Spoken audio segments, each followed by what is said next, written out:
हमार नाम सूरज है और हमके तो उसे प्यार हो गइल बा। बाकी अपना दिल के हाल लव लेटर में लिख देले बानी। एकरा के पढ़ लिया।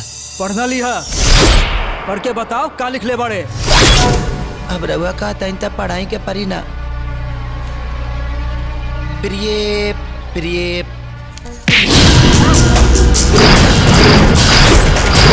जब से हम धोखे देखले बानी हमार दिन के चैन और रात के नींद सब हेरा गइल बा। अगर पास में कुछ बचल बा खाली एगो अरमान कि तोरा रेशमी जुल्फ के छाव में एगो छोटा सा घर बने जौना में चाहत के खिड़की से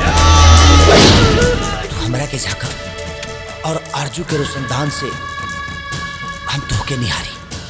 ये चिट्ठी में लिखल कोनो शब्द ना हमरा दिल की आवाज में।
तोर आँख फोड़ ले रहना अब ते एक फोड़ ना भैया जाएगी।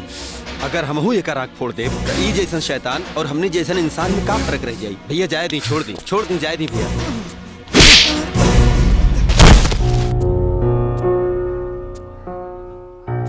ऐसा नहीं कि तोहरा बारे में हमारा पता नहीं के सब पता बा।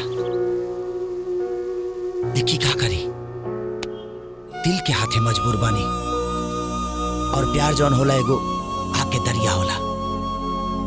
सच्चा आशिक उहे होला जौन दरिया में कूदे के हिम्मत रख सके।